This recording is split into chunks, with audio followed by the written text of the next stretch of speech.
안녕하세요.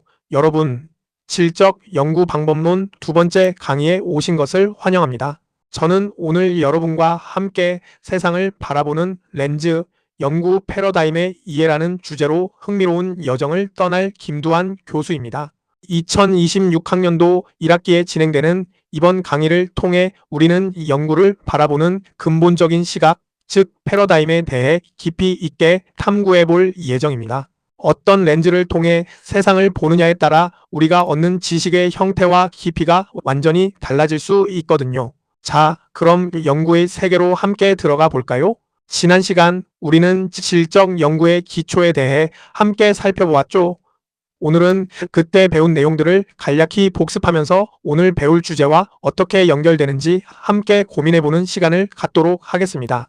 질적 연구에 대한 흔한 오해 중 하나가 바로 비과학적이다라는 편견인데요. 우리는 지난 강의를 통해 질적 연구의 본질이 단순히 숫자를 다루는 것이 아니라 현상 속의 맥락과 의미를 깊이 있게 탐구하는 데 있음을 분명히 했습니다. 그리고 이 연구자로서 갖춰야 할 중요한 태도, 바로 성찰성과 개방적인 태도에 대해서도 강조했었죠. 이런 태도가 연구의 품질에 얼마나 큰 영향을 미치는지 다시 한번 되새겨볼 필요가 있습니다.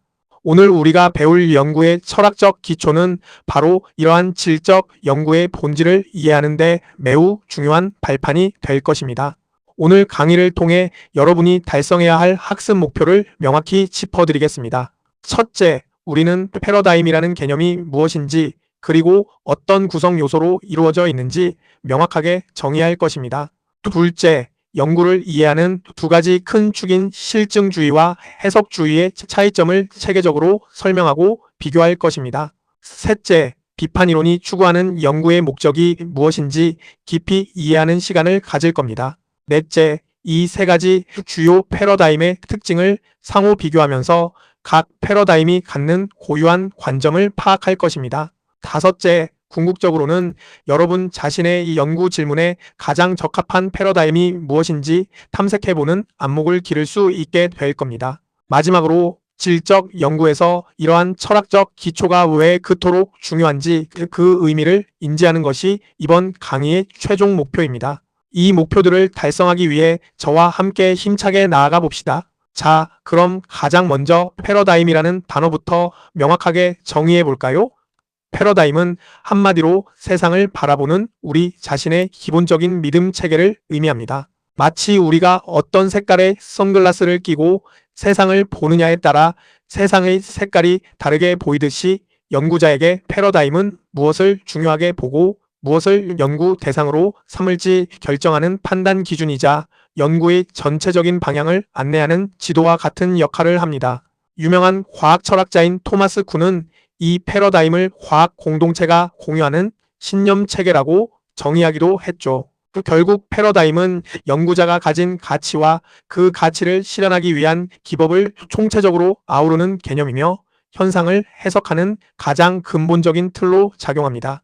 여러분이 어떤 연구를 시작하든 어떤 패러다임 안에서 연구할 것인지 이해하는 것은 매우 중요합니다. 이러한 패러다임은 크게 세 가지 핵심 구성 요소로 이루어져 있습니다. 바로 존재론, 인식론, 그리고 방법론입니다. 첫째, 존재론은 현실의 본질은 무엇인가? 라는 질문에 답하는 영역입니다. 즉, 세상에 존재하는 실제는 과연 어떤 형태를 띠고 있는가에 대한 철학적인 탐구인 셈이죠. 둘째, 인식론은 지식은 어떻게 형성되는가? 그리고 연구자와 연구 대상 간의 관계는 어떠한가를 탐구합니다. 우리가 무엇을 어떻게 알 수 있는지 그 지식 형성의 과정을 다루는 부분입니다. 셋째, 방법론은 이러한 지식을 얻기 위해 우리는 어떤 구체적인 방법을 사용해야 하는가에 대한 답을 제시합니다. 이 세 가지 요소는 마치 삼위일체처럼 서로 긴밀하게 연결되어 패러다임이라는 거대한 체계를 구축합니다. 이 세 가지 질문에 대한 여러분의 답이 모여 여러분만의 연구 패러다임을 형성하게 되는 것입니다. 이제 첫 번째 패러다임인 실증주의에 대해 자세히 알아보겠습니다. 실증주의는 한때 사회과학 분야에서 지배적이었던 패러다임으로 자연과학적 방법을 사회 현상에도 그대로 적용하려는 시도에서 시작되었습니다. 그 핵심 목표는 바로 객관적인 진리를 탐구하는 것입니다. 실증주의 연구자들은 세상에 보편적인 법칙이 존재하며 이를 발견함으로써 현상들 사이의 인과관계를 명확히 규명할 수 있다고 믿었습니다. 이를 통해 미래를 예측하고 현상을 통제하는 것을 중요한 목적으로 삼았죠. 그래서 연구 과정에서는 객관성과 개량화를 무엇보다 중시하며 수치화된 데이터를 통해 현상을 분석하고 설명하려는 연구 전통을 이어왔습니다. 질적 연구와는 매우 다른 접근 방식이죠. 실증주의 패러다임의 존재론적 특징을 좀 더 깊이 들여다볼까요? 실증주의자들은 실제는 연구자의 주관적인 해석과는 완전히 독립적으로 외부에 존재한다고 봅니다. 즉, 우리의 생각이나 감정과 상관없이 세상은 그 자체로 존재한다는 것이죠. 또한 이들은 관찰이 가능하고 측정할 수 있는 것만이 진정한 실제로 인정합니다. 눈에 보이지 않거나 숫자로 표현할 수 없는 것은 실제로 간주하지 않는 경향이 있습니다. 실증주의는 이 세상에 단 하나의 객관적인 진리가 존재하며 그 진리는 고정되어 있고 변하지 않는 성질을 가진다고 굳게 믿습니다. 따라서 이 연구의 목표는 이러한 객관적 진리를 찾아내는 것이며 수치화된 자료를 통해 실제를 정확하게 파악할 수 있다고 보죠. 이때 연구자의 개입은 불필요하며 실제는 연구자의 유무와 상관없이 그 자리에 존재한다고 생각합니다. 다음으로 실증주의의 인식론적 관점을 살펴보겠습니다. 실증주의는 지식을 얻는 과정에서 몇 가지 핵심 원칙을 강조합니다. 가장 중요한 것은 연구자와 연구 대상이 엄격하게 분리되어야 한다는 점입니다. 연구자는 관찰자로서 현상에 대해 가치 중립성을 유지해야 하며 자신의 주관이나 가치를 철저히 배제해야 한다고 보죠. 그래야만 왜곡되지 않은 객관적인 지식을 얻을 수 있다고 믿기 때문입니다. 그렇다면 실증주의에서 말하는 지식의 조건은 무엇일까요? 이들에게 객관적인 지식은 반드시 검증 가능한 사실에 근거해야 합니다. 이들은 이원론적 관점에서 연구의 타당성을 확보하려고 노력합니다. 즉, 주관과 객관, 사실과 가치를 명확히 분리하여 보편타당한 지식을 얻기 위해 연구 대상으로부터 의도적인 거리두기를 실천하는 것이 이들의 인식론적 특징입니다. 이제 실증주의 연구자들이 주로 사용하는 방법론적 접근을 알아보겠습니다. 실증주의 연구는 일련의 논리적인 단계를 거쳐 진행되는 경향이 있습니다. 먼저 연구자는 기존 이론을 바탕으로 가설을 설정합니다. 그리고 이 가설을 검증하기 위해 연구 대상을 선정하고 다양한 변인을 통제하여 다른 요인들의 영향을 최소화합니다.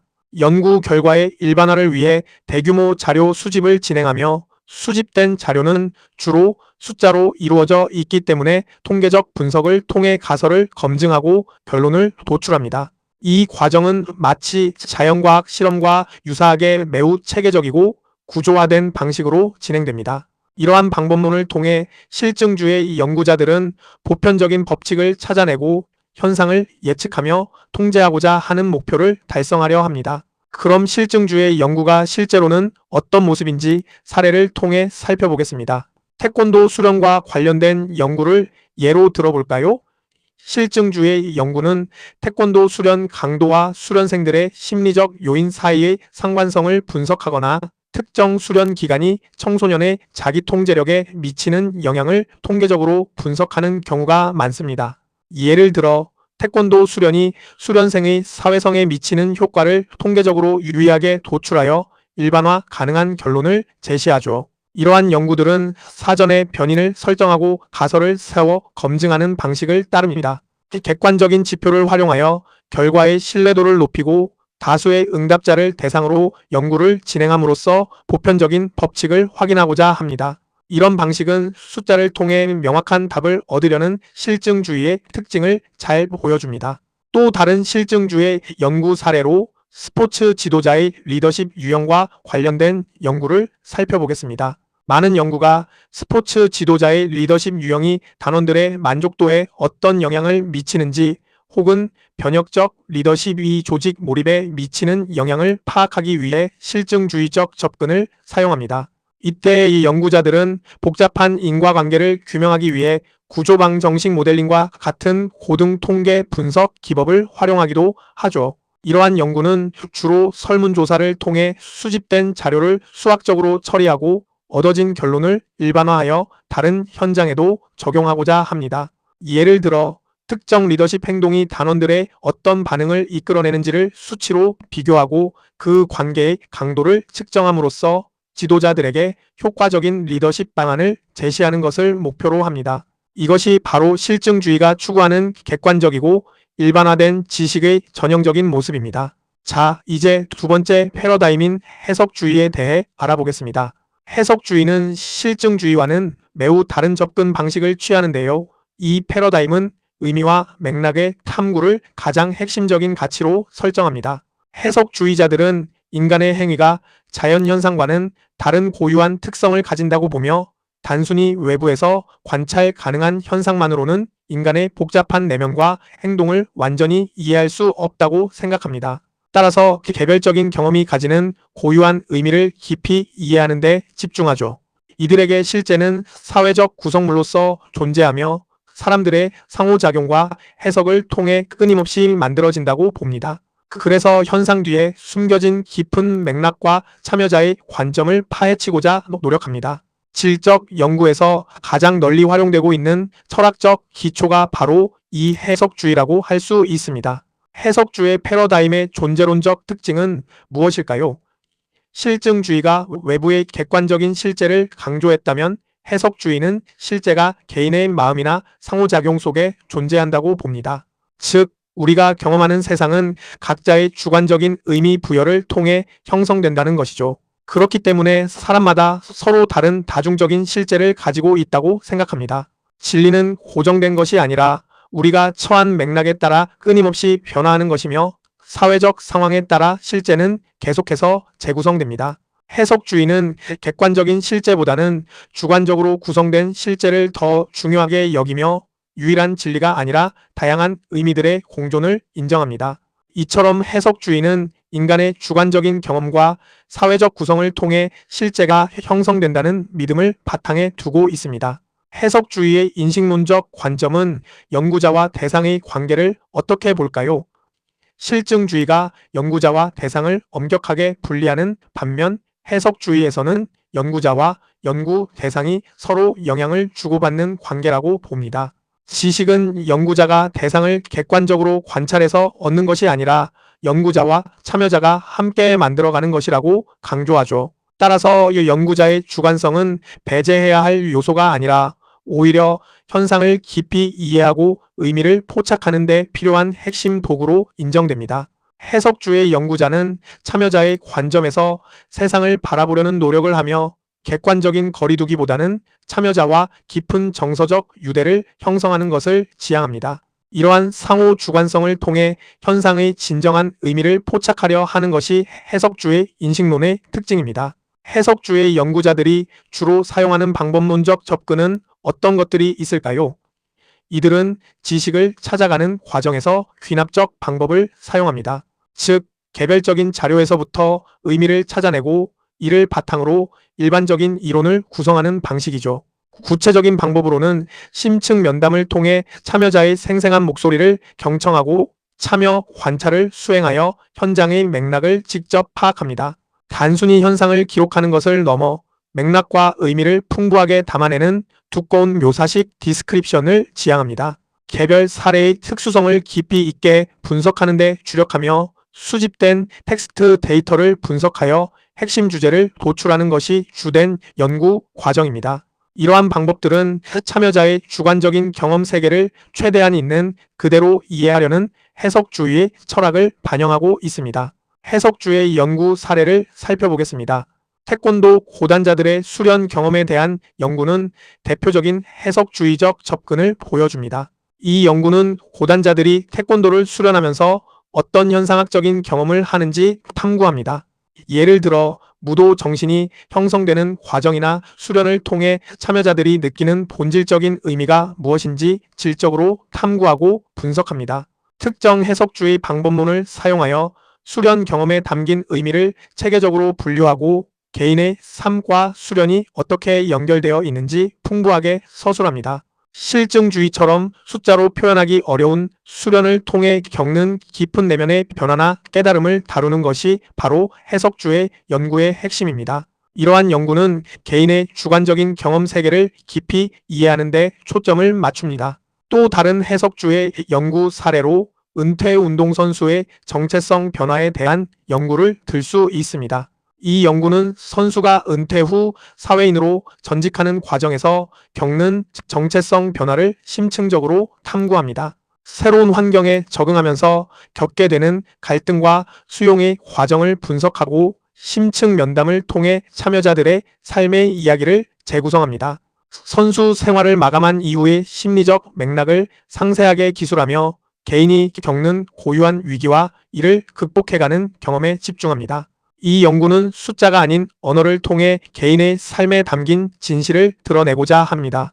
운동선수로서의 정체성을 잃고 새로운 정체성을 찾아가는 개인의 주관적 경험과 의미 부여를 깊이 있게 파헤치는 것이 바로 해석주의의 강점이라고 할 수 있습니다. 마지막으로 살펴볼 패러다임은 바로 비판이론입니다. 비판이론은 단순히 현상을 이해하거나 설명하는 것을 넘어 사회 변혁과 인간의 해방을 궁극적인 목적으로 설정합니다. 이 패러다임은 우리 사회에 존재하는 억압적인 구조를 폭로하고 이러한 구조가 어떻게 형성되고 유지되는지 밝혀내는 데 중점을 둡니다. 현상을 역사적이고 정치적인 관점에서 분석하며 우리가 너무나도 당연하게 받아들이는 지식 뒤에 숨겨진 의도를 끊임없이 의심합니다. 즉, 누구의 이익을 대변하는 지식인지 비판적으로 검토하는 것이죠. 비판이론은 연구를 통해 사회적 정의를 실현하고자 노력하며 그야말로 실천적인 성격이 매우 강합니다. 현장의 변화를 촉구하고 더 나은 사회를 만들기 위한 적극적인 행동을 강조하는 패러다임이라고 할 수 있습니다. 비판이론 패러다임의 존재론적 특징을 자세히 살펴보겠습니다. 비판이론가들은 실제가 객관적으로 존재하거나 단순히 개인의 주관으로 구성되는 것이 아니라 역사적이고 권력적인 구조에 의해 형성된다고 봅니다. 즉, 우리가 보는 현실은 특정한 힘의 관계 속에서 만들어진다는 것이죠. 겉으로는 객관적으로 보이는 지식이나 현상에도 특정 이데올로기가 반영되어 있으며 특정 집단의 이익을 대변하는 구조가 실제를 만들어낸다고 지적합니다. 따라서 실제는 권력 관계에 의해 왜곡되어 있을 수 있으며 이를 바로잡기 위해서는 현상을 둘러싼 역사적 배경을 반드시 이해해야 한다고 강조합니다. 비판이론은 우리 사회의 불평등한 현실과 억압적인 구조 그 자체가 연구가 다루어야 할 중요한 실제라고 보는 것입니다. 비판이론의 인식론적 관점은 지식과 연구자의 역할을 매우 독특하게 정의합니다. 이들에게 지식은 결코 중립적일 수 없으며 항상 특정한 가치를 함축한다고 봅니다. 비판이론 연구자는 단순히 현상을 이해하는 것을 넘어 사회 변화를 이끄는 지식인의 역할을 해야 한다고 생각합니다. 따라서 연구자가 특정 가치를 지지하며 연구를 수행하는 것을 인정하고 오히려 이를 통해 사회 변화에 기여해야 한다고 주장합니다. 이러한 연구의 실천적 성격은 비판이론의 핵심입니다. 연구자는 지식이 누구의 이익을 위한 것인지 끊임없이 질문하고 참여자들과 의식을 고양시키는 대화적 관계를 중요하게 여깁니다. 궁극적으로는 연구행위 그 자체가 사회적 실천의 과정이 되어야 한다고 강조하는 것이 비판이론의 인식론적 특징입니다. 비판이론 연구자들이 주로 사용하는 방법론적 접근은 어떤 것들이 있을까요? 이들은 사회의 모순과 억압을 분석하고 극복해가는 변증법적 방법을 주로 사용합니다. 또한 언어와 담론 속에 숨겨진 권력 관계를 분석하는 비판적 담론 분석을 수행하기도 합니다.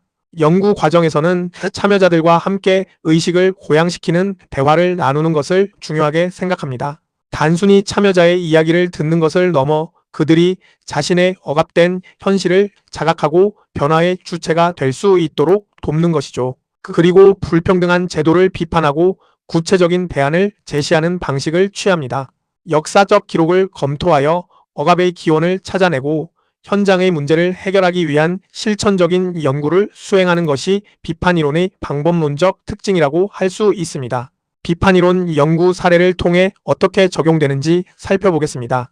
여성 스포츠 지도자들의 유리 천장 현상에 대한 연구는 대표적인 비판 이론의 예시가 될 수 있습니다. 이 연구는 체육계 내에 존재하는 불평등한 권력 관계를 비판하고 성차별적인 구조가 어떻게 작동하는지 담론 분석 등을 통해 파헤칩니다. 여성 지도자들이 경험하는 보이지 않는 장벽이 어떻게 형성되고 유지되는지 깊이 고찰하며 사회적 편견과 제도적 모순을 세상에 널리 폭로하는 것을 목표로 합니다. 나아가 평등한 스포츠 환경을 만들기 위한 구체적인 제언을 담고 궁극적으로 여성 지도자들의 해방을 연구의 최종 목표로 설정하는 것이 비판 이론의 실천적 특성을 잘 보여줍니다. 또 다른 비판 이론 연구 사례로 전통 무예의 상업화에 대한 비판적 연구를 들어볼 수 있습니다. 이 연구의 핵심 문제의식은 전통 무예의 상업화가 무예의 본래 가치를 어떻게 왜곡하고 있는지 분석하는 것입니다. 거대 자본이 무도의 본질을 어떻게 훼손하는지, 그리고 무예가 지닌 교육적 가치가 사라지는 과정을 비판적으로 고찰합니다.